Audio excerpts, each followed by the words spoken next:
Hello दोस्तों, नमस्कार। Success Uttarakhand के एजुकेशन प्लेटफॉर्म पर आपका एक बार पुनः स्वागत।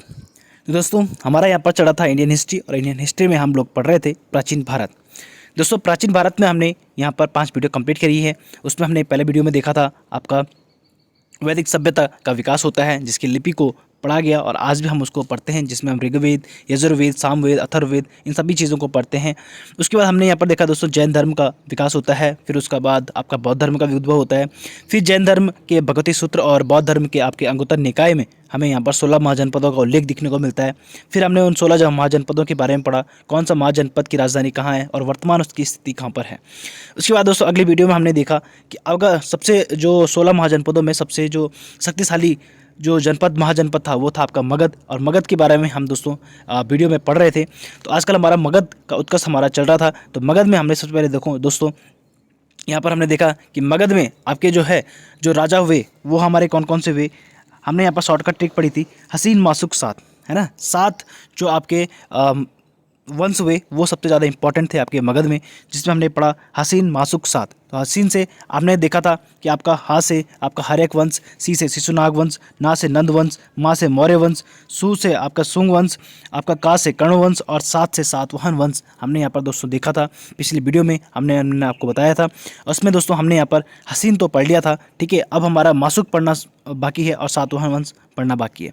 हमने देखा दोस्तों कि लास्ट वीडियो में हमने देखा था कि हसीन यानी ना से हम नंद वंश तक पहुँच गए थे, और नंद वंश में आपके जो धनानंद थे वहाँ पर आपके कौन आ गए थे, आपके सिकंदर यहाँ पर आ गए थे, जो कि कहाँ से आ गए थे, मैसिडोनिया से आए थे। और इन्होंने यहाँ पर धनानंद के समय यहाँ पर भारत पर आक्रमण किया था। तो दोस्तों मौर्य वंश को शुरू करने से पहले हम यहाँ पर जो मौर्य वंश से पूर्व भारत पर विदेशी आक्रमण जो हुई, यानी धनानंद के टाइम पर जो विदेशी आक्रमण भारत पर होते हैं उनके बारे में दोस्तों हम थोड़ा पहले आज की वीडियो में देखेंगे, और उसके बाद हम यहाँ पर मौर्य वंश की तरफ आगे बढ़ेंगे। तो हमारे जो भी वंश है उनकी तरफ हम आगे बढ़ेंगे। पहले हम यहाँ पर थोड़ा देख लेते हैं दोस्तों कि मौर्य वंश शुरू होने से पहले धनानंद के समय आपका यहाँ पर भारत पर कौन कौन से विदेशी आक्रमण हुए, सब कर्म के साथ साथ हम आगे बढ़ते रहेंगे। तो दोस्तों आज की वीडियो को शुरू करने से पहले अगर हमारे चैनल में नए हैं तो हमारे चैनल को सब्सक्राइब कीजिए, लाइक कीजिए और शेयर कीजिए अपने सभी दोस्तों के साथ। तो दोस्तों इस वीडियो को शुरू करने से पहले पिछली वीडियो के हमारे जो PYQs रह गए उनके आंसर मैं आपको बता देता हूँ, और एक बार थोड़ा सा क्विक रिवाइज हम आपका नंद वंश का कर लेते हैं कल की वीडियो का। तो दोस्तों मगध साम्राज्य हम पढ़ रहे थे। तो मगध आपका है 16 महाजनपदों में से एक था, जो कि सबसे शक्तिशाली महाजनपद था। और महाभारत के काल के अनुसार दोस्तों, महाभारत में जो जानकारी है उसके अनुसार बृहद्रथ वंश जो है इसका पहला शासन यहाँ पर हुआ था, बृहद्रथ वंश का, जिसके संस्थापक आपके बृहद्रथ हुए। और इस वंश का सबसे प्रतापी शासक हमारा जरासंध हुआ, जो हम महाभारत काल में भी देखते हैं, जिसे भीम ने मारा था, है ना। और जिसके साथ आपका जो है कृष्ण का भी 18 बार युद्ध हुआ था। तो दोस्तों उसके बाद मगध शक्तिशाली क्यों बना, यहाँ पर क्या था दोस्तों, विस्तृत उपजाऊ मैदान थे, व्यापार में वृद्धि हुई, प्राकृतिक सुरक्षा अच्छी थी, वन क्षेत्र और हाथियों की उपलब्धता यहाँ पर थी, कृषि में लोहे के उपयोग यहाँ पर किए जाते थे, धान की रोपाई की पद्धति का विकास यहाँ पर हुआ। फिर हमने देखो दोस्तों मगध में जो राजवंश हुए, 7 राजवंश महत्वपूर्ण हुए दोस्तों यहाँ पर, जिसमें हमने यहाँ पर टिक के साथ पढ़ा था हसीन मासुक के साथ। तो जब हसीन मासुक का साथ में होती है तो सब शक्तिशाली होते हैं ना। तो हमने देखा था हरेक वंश, शिशुनाग वंश, नंद वंश, मौर्य वंश, सुंग वंश, कर्ण वंश और सातवाहन वंश, है ना। फिर हमने हरेक वंश सबसे पहले पढ़ा था। हरेक वंश के जो संस्थापक हुए आपके बिंबिसार, और बिंबिसार जो है दोस्तों आपके इन्होंने अपनी राजधानी कहाँ पर बनाई, प्रारंभिक राजधानी गिरिब्रज में, और दूसरी राजधानी इन्होंने कहाँ बनाई, राजगृह में। बिंबिसार ने विवाह के माध्यम से क्या किया था दोस्तों, साम्राज्य का विस्तार किया था, दहेज के रूप में क्षेत्र लेकर। 3 विवाह इनके हुए। प्रथम विवाह इनका कौशल राज की पुत्री महाकौशला देवी के साथ, जिसमें उन्होंने काशी प्रांत जो है अपना दहेज में मांगा था। फिर दूसरा विवाह इनका छेलना से हुआ, ठीक है, चेलना से हुआ, जो कि छलना जिसको कहते हैं, ये वैशाली की लिच्छवी राजकुमारी थी। फिर तीसरा विवाह इन्होंने छेमा से किया, जो कि आपका पंजाब के मुद्रकुल की राजकुमारी थी। बिंबिसार ने अपने शासनकाल में अंग राज्य को भी जीता था, जिसमें आपके हमें कौन देखने को मिलते हैं, कर्ण, अंगराज कर्ण देखने को मिलते हैं ना महाभारत काल में। तो इनके पुत्र अजातशत्रु हुए, इनके पुत्र ने अपने पिता को मार दिया था, है ना, अजातशत्रु ने। तो अजातशत्रु को आप क्या है, क्या कहा जाता है, कुणिक कहा जाता है। क्या है, कुणिक कहा जाता है, क्योंकि आप कुणिक का मतलब होता है, अजातशत्रु का मतलब होता है शत्रु का नाश करने वाला। और इसे कुणिक कहा गया क्योंकि इसने अपने पिता को मारा, पितृहंता भी इसे कहते हैं, ठीक है। पहली बौद्ध संगीति भी आपके अजातशत्रु के समय हुई थी, और 2 नए हथियारों का इन्होंने प्रयोग किया था, रथ मूसल और महाशिलाकंटक, जो कि हमें बाहुबली वाली मूवी में देखने को मिलता है, ठीक है। और दूसरा दूसरा हमने देखा हर्यक वंश के अगले शासक हुए आपके उदयन। उदयन उदयन ने भी अपने क्या है पिता की हत्या की थी, किसकी? अजातशत्रु की। अजातशत्रु का पुत्र था। इसने अपनी राजधानी कहाँ बनाई? पाटलिपुत्र बनाई। पाटलिपुत्र राज्य की स्थापना किसने की थी? आपकी उदयन ने की थी। नागदर्शक मगध का शासक इसका पुत्र हुआ, ठीक है। और उसके पुत्र को यानी नागदशक को किसने मार दिया था? शिशुनाग ने मार दिया था, जो कि उसका सेनापति था। और वहीं से आपके शिशुनाग से शिशुनाग वंश की स्थापना होती है। फिर शिशुनाग का पुत्र हुआ आपका कालासोक। कालासोक का पुत्र हुआ आपका नंदीवर्मन, ठीक है। जो शिशुनाग वंश था उसके अंतिम शासक कौन हुआ? नंदीवर्मन हुआ, ठीक है। शिशुनाग ने वैशाली में राजधानी बनाई अपनी, और कालाशोक ने पुनः आपके पाटलिपुत्र में राजधानी बनाई थी। द्वितीय बौद्ध संधि थी आपके किसके टाइम पर हुई? कालाशोक के टाइम पर भी बनवाई। फिर इसके बाद नंदवंश की स्थापना हो जाती है। फिर नंदवंश में हमने देखा महापद्मनंद नंदवंश के संस्थापक होते हैं। उसके बाद जो कि एक शूद्र होते हैं, ठीक है। महापद्मनंद महान शासक हुए और इन्होंने क्षत्रियों को जीता, इसलिए इसे सर्व छत्रांतक की उपाधि इन्होंने ली थी। और उसके बाद इन्होंने कलिंग कलिंग राज्य को भी जीता था, जिसको यहाँ पर इन्होंने एकराट की उपाधि प्राप्त की। महापद्मनंद आपने उनके हमें कहाँ पर उल्लेख मिलता है? हाथी गुम्फा अभिलेख से हमें पता चलता है इन्होंने कलिंग पर क्या है? विजय प्राप्त करी थी। सिंचाई है तो इन्होंने एक नहर का निर्माण भी किया था कलिंग में। और इनके 8 पुत्र हुए, 8 पुत्रों में से धनानंद आपके अंतिम शासक यहाँ पर हुए। और धनानंद के टाइम पीरियड में ही आपका सिकंदर यहाँ पर आए थे, मैसिडोनिया से आए सिकंदर। और सिकंदर भी इनके टाइम पीरियड में ही आपके भारत में प्रवेश किया था इन्होंने, और पश्चिमोत्तर भारत पर इन्होंने आक्रमण किया था। और यहाँ पर उसके बाद चाणक्य ने क्या धनानंद को अपने शिष्य चंद्रगुप्त मौर्य के सहयोग से क्या कर हरा दिया था, और यहाँ पर मौर्य वंश की स्थापना की थी। तो दोस्तों यहाँ पर आप देख पा रहे होंगे कि धनानंद के समय आपके कौन आ रहे हैं? सिकंदर आ रहे हैं। तो यानी पूर्वी भारत पर पश्चिमोत्तर आक्रमण होने शुरू हो गए, है ना। तो सबसे पहले दोस्तों मौर्य वंश को शुरू करने से पहले हम यहाँ पर पश्चिमोत्तर भारत पर जो आक्रमण हुए आपके सिकंदर के, तो उनके बारे में दोस्तों हम थोड़ा सा पढ़ेंगे। उससे पहले दोस्तों कल का हमारा पीवाईक्यूज रह गया था। तो फर्स्ट क्वेश्चन क्या था आपका? किस शासक ने गंगा एवं सोन नदियों के संगम पर पाटलिपुत्र नामक नगर बसाया था? तो दोस्तों मैंने आपको बताया कि पाटलिपुत्र की स्थापना किसने की? दोस्तों उदयन ने की थी। किसने की थी? उदयन ने। और उदयन ने यहाँ पर क्या अपनी राजधानी बनाई थी? राजगृह से पाटलिपुत्र में इन्होंने अपनी राजधानी स्थानांतरित की थी। हर्यक वंश के किस शासक को कुणिक कहा जाता है? दोस्तों कुणिक किसे कहा जाता है? मैंने आपको बताया ना कि आपका जो अजातशत्रु था उसे क्या है? पितृहंता भी कहते हैं, और उसको क्या है? कुणिक भी कहते हैं। क्या कहते हैं? कुणिक भी कहते हैं। तो अजातशत्रु इसका करेक्ट आंसर हो जाएगा, सी से करेक्ट आंसर। नंदवंश के संस्थापक कौन थे? मैंने आपको बताया दोस्तों नंदवंश के संस्थापक कौन थे? आपके महापद्मनंद। कौन थे? महापद्मनंद। दूसरा आपका दोस्तों वो कौन सा पहला भारतीय राजा था जिसने अपने आप को शक्तिशाली बनाने के लिए वैवाहिक गठजोड़ की शुरुआत की थी? तो वैवाहिक संबंध किसने बनाए थे दोस्तों आपके राज्य के विस्तार के लिए? तो मैंने आपको बताया था अजातशत्रु। अजातशत्रु के 3 विवाह थे। एक क्या करता था? विवाह करता और दहेज में आपका कुछ क्षेत्र ले लेता, जिस पर अपना साम्राज्य का विस्तार करता था। बौद्ध ग्रंथ के अनुसार अंगुत्तर निकाय में कितने महाजनपदों का उल्लेख है? दोस्तों बौद्ध ग्रंथ में हमने बताया कि बौद्ध ग्रंथ के अंगुत्तर निकाय और जैन ग्रंथ के आपके भगवती सूत्र में हमें 16 महाजनपदों का उल्लेख देखने को मिलता है। भारत पर आक्रमण करने वाले सिकंदर मूलतः कहाँ के थे? तो मैंने आपको दोस्तों बताया कि कहाँ से आए थे? मैसिडोनिया से आए थे। कहाँ से आए थे?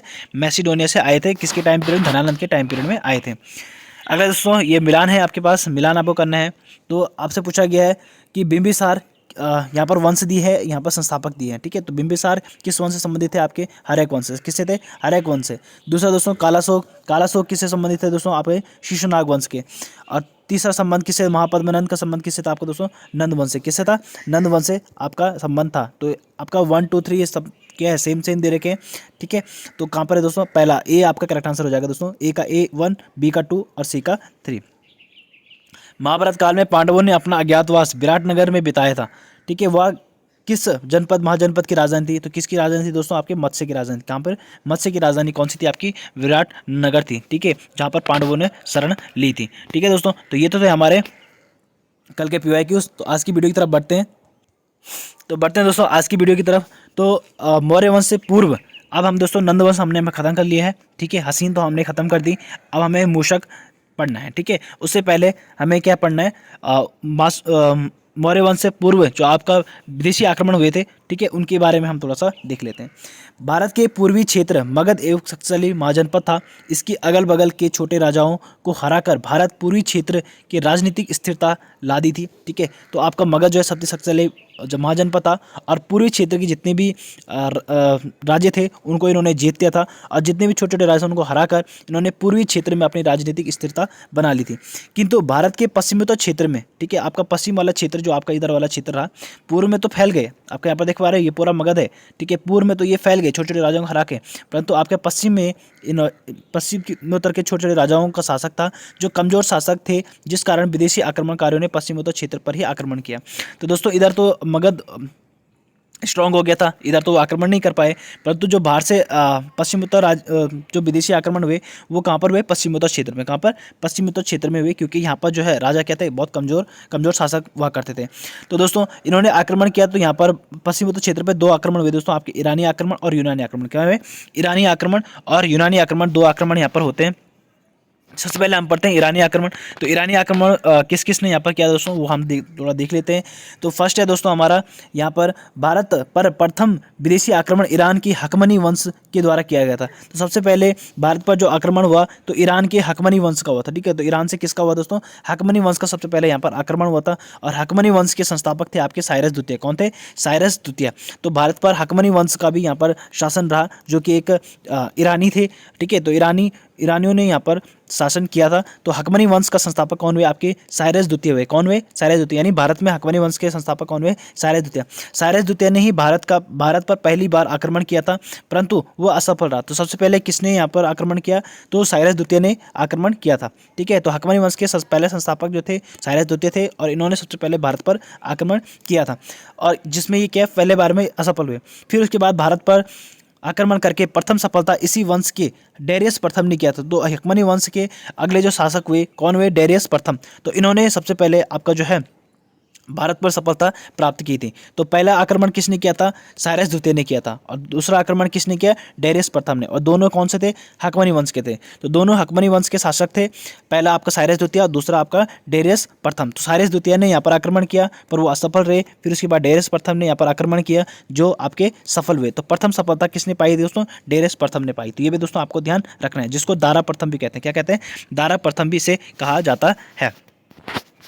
उसके बाद आप देख रहे हो ये आपके दारा प्रथम, ठीक है, डेरियस प्रथम आपके हैं। उसके बाद दोस्तों ईरानी आक्रमण में हमने देखा कि डेरियस प्रथम ने सर्वप्रथम कब आक्रमण किया दोस्तों, 516 ईसा पूर्व में गांधार और कंबोज को हराकर अपने साम्राज्य में मिला लिया था। तो सबसे पहले इन्होंने क्या है, गांधार और कंबोज। तो गांधार हमने यहाँ पर महाजनपद पढ़ा दोस्तों, गांधार नरेश शकुनी आपका जो थे, ठीक है, गांधार और कंबोज को हराकर इन्होंने क्या किया, अपने साम्राज्य का विस्तार किया था। तो सबसे पहले उन्होंने भारत पर किन दो राज्यों पर विजय प्राप्त की थी, तो दोस्तों किन दो महाजनपद पर प्राप्त की, तो आपका गांधार और कंबोज। तो भारत के पश्चिमोत्तर भाग को जीतने के बाद डेरियस प्रथम ने ईरान में इसे ईरान का 20वां प्रांत बनाया, ठीक है। तो ईरान का 20वां प्रांत बनाया गया आपका भारत का पश्चिमोत्तर भाग। तो यानी आपका जो गांधार और कंबोज के उन्होंने मिलाए, तो गांधार और कंबोज के संपूर्ण भाग को इन्होंने ईरान का 20वां प्रांत बनाया। क्या बनाया, ईरान का 20वां प्रांत बनाया, किसने, डेरियस प्रथम ने। तो कौन सा प्रांत बनाया, 20वां प्रांत बनाया। इस क्षेत्र के 360 टैलेंट सोना, ठीक है, टैलेंट सोना 360 टैलेंट सोना भेंट में मिला था, ठीक है। और जो फारस के सभी एशियाई प्रांतों में मिलने वाले कुल राजस्व का 1/3 था। तो दोस्तों यहाँ इन दो क्षेत्रों से कितना सोना इनको मिलता था, तो कितना राजस्व इन्हें देना पड़ता दोस्तों, 360 टन सोना आपको देना पड़ता था, ठीक है। तो 360 टन सोना आपको देना पड़ता था, किसको, आपका डेरियस प्रथम को, ठीक है। तो हर एक जो आपके ईरानी शासक हुए यहाँ पर, ठीक है, उनको क्या करना पड़ता है, देना पड़ता था। तो 360 टन सोना देना पड़ता था, और ये आपका जो है ईरान का 20वां प्रांत बनाया गया। उसके बाद दोस्तों इस वंश का अंतिम शासक हुआ डेरियस तृतीय। कौन हुए, डेरियस तृतीय। आपके डेरियस प्रथम ने सबसे पहले आक्रमण किया, फिर डेरियस तृतीय यहाँ पर जो अंतिम शासक हुए हकमनी वंश के अंतिम शासक कौन हुए भारत में, डेरियस तृतीय। कौन हुए, डेरियस तृतीय। और इसको किसने हराया था दोस्तों, सिकंदर ने इसे पराजित किया और हकमनी वंश का भारत पर अंत कर दिया। तो इनको किसने हराया, सिकंदर ने हराया। और सिकंदर किसके टाइम पीरियड में, आपके धनानंद के टाइम पीरियड में भारत में आए थे, और इन्होंने क्या किया, डेरियस तृतीय को हरा दिया और यहाँ पर हकमनी वंश का अंत कर दिया। अब ईरानी आक्रमण का प्रभाव किस तरीके से रहा, भारत पर और ईरान का संपर्क जो है 200 सालों तक रहा। ठीक है, कब तक? 200 सालों तक दोस्तों भारत और ईरान का संबंध रहा। यानी आपका हकमनी वंश ने यहाँ पर 200 सालों तक क्या किया दोस्तों? शासन किया था। किसने किया था? हकमनी वंश ने यहाँ पर भारत पर कितने सालों तक शासन किया? 200 सालों तक किया है। तो ये भी दोस्तों आपको ध्यान रखना है।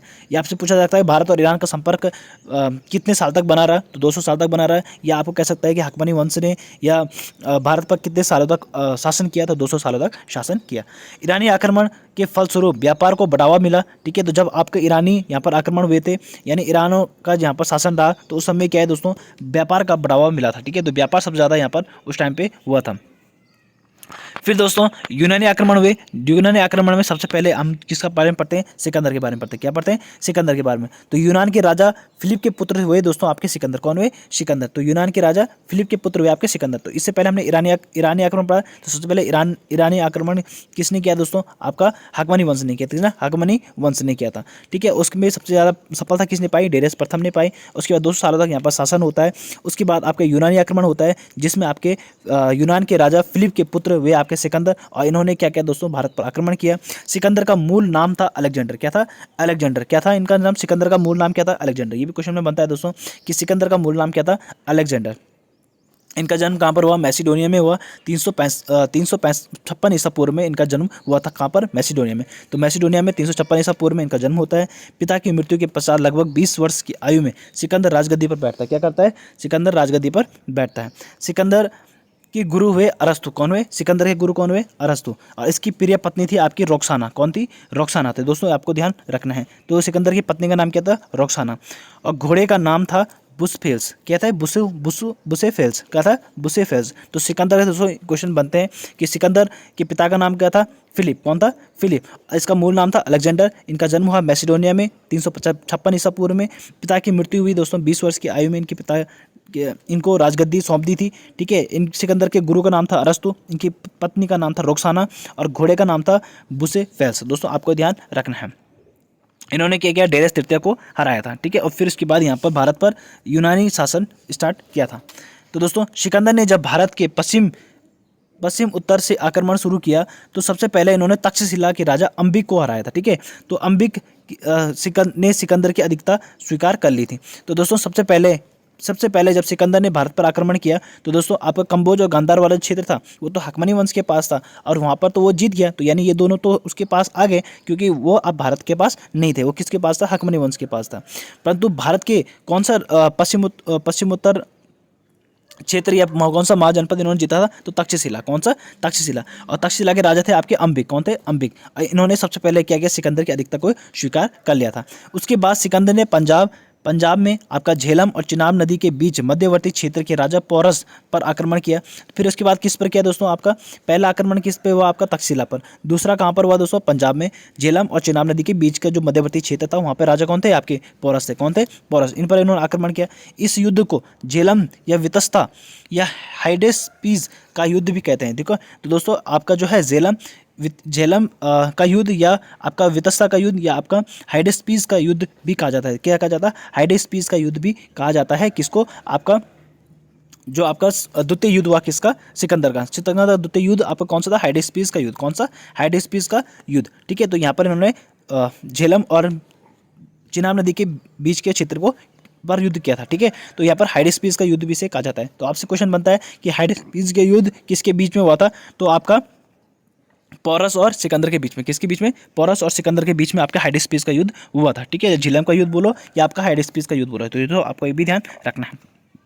उसके बाद दोस्तों राजा पोरस ने सिकंदर के अपने राज्य पर आक्रमण करने पर उसका कड़ा प्रतिरोध किया। ठीक है, तो जब सिकंदर ने भारत पर क्या है पोरस पर आक्रमण किया था, ठीक है, पोरस के राज्य पर आक्रमण किया था, तो उसने उसका कड़ा विरोध किया।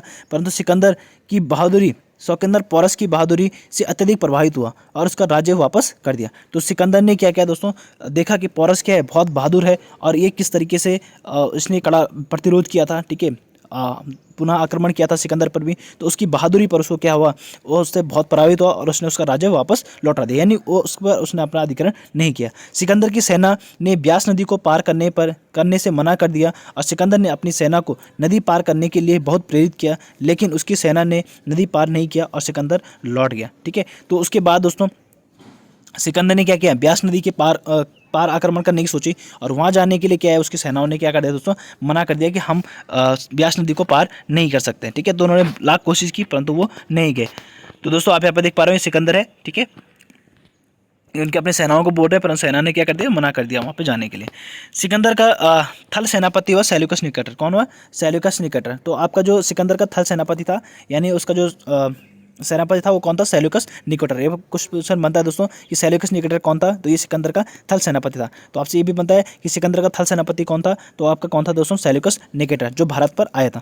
और तथा जल सेनापति कौन था? निरयाकस। कौन था? निरयाकस। तो आपसे पूछा जाता है कि सिकंदर के सेनापति कौन थे, तो सेल्यूकस निकेटर और निरयाकस। कौन थे? सेल्यूकस निकेटर और निरयाकस। तो दोस्तों आपको ये दो ध्यान रखना है कि दो सेनापति जो है, जो सिकंदर के साथ भारत आए थे, कौन आए थे? सेल्यूकस निकेटर और आपका निरयाकस। कौन है? निरयाकस।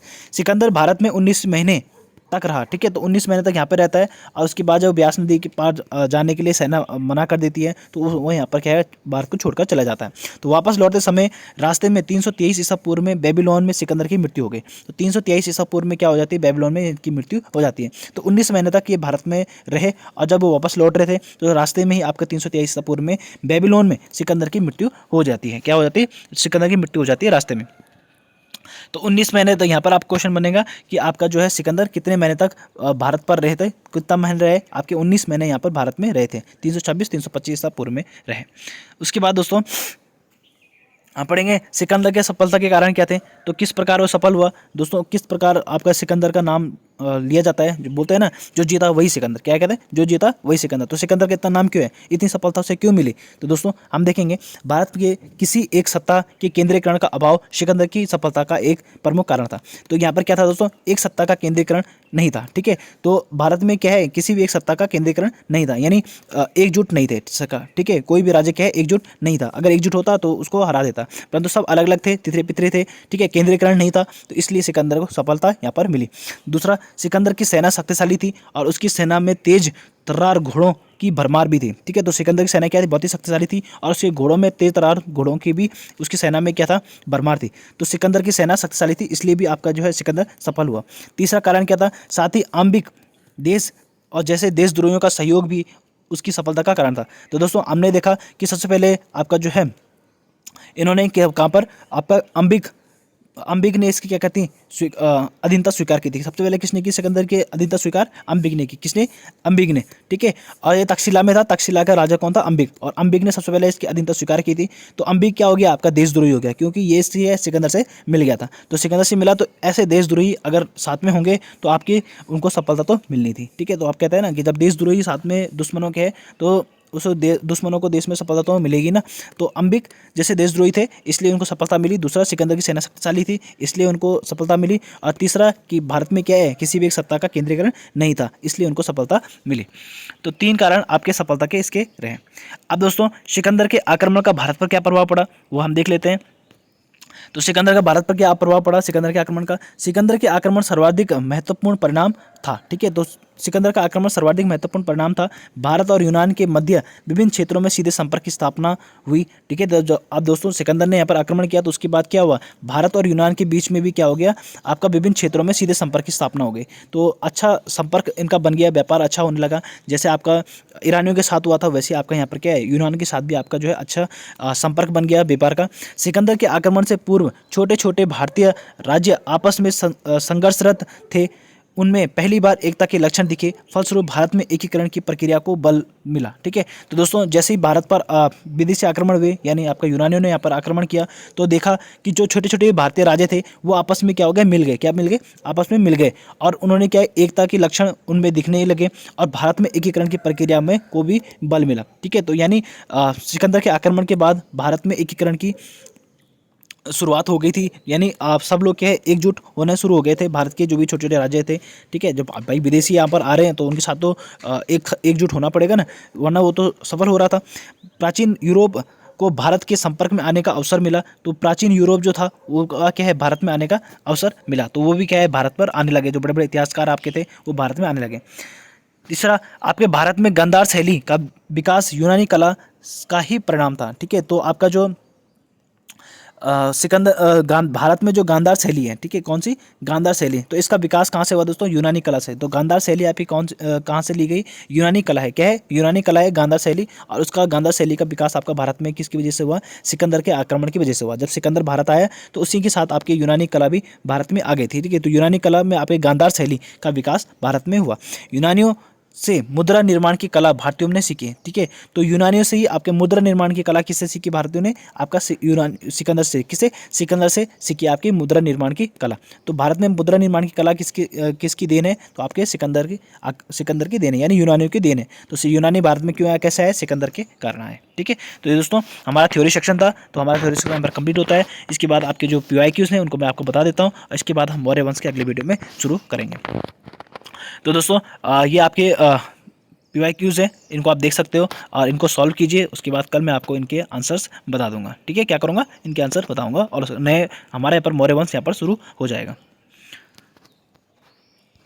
ये हमारे इंपॉर्टेंट PYQs हैं, इनको तो आप देख लीजिए दोस्तों, ठीक है। आप समझ गए होंगे यहाँ पर दो आक्रमण होते हैं आपके, ईरानी आक्रमण और यूनानी आक्रमण, ठीक है। तो ईरानी आक्रमण सबसे पहले किसने किया था, दोस्तों, ईरानी आक्रमण सबसे पहले किसने किया था आपका,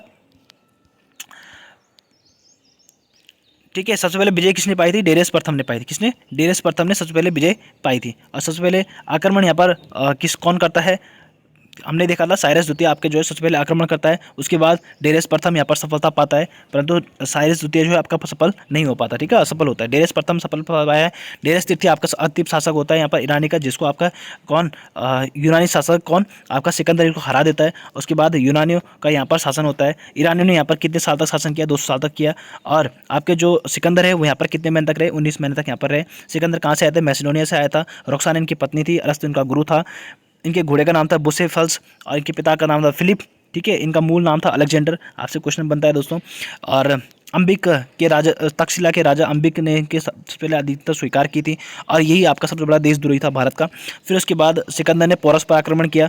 पोरस आप कहाँ का राजा था, झेलम और चिनाब नदी के मध्यवर्ती क्षेत्र का राजा था, ठीक है। इन हाइडेस्पीस का युद्ध होता है। यहाँ पर इसकी बहादुरी को देखकर जो सिकंदर है वो इनका राज्य उसको वापस लौटा देता है, ठीक है। फिर वो ब्यास नदी के पार जाने की कोशिश करते हैं। ब्यास नदी को उनकी सेना मना कर देती है। इनके साथ दो सेनापति आए थे यहाँ पे, कौन, सेल्यूकस निकेटर और निजाकस, ठीक है। तो ये दोस्तों अब आपके इंपॉर्टेंट हमने जो यहाँ पर डिस्कस कर लिया। तो उम्मीद है दोस्तों हमारी वीडियो आपको पसंद आई हो। तो हम मिलेंगे आपको नई वीडियो के साथ, तब तक के लिए धन्यवाद।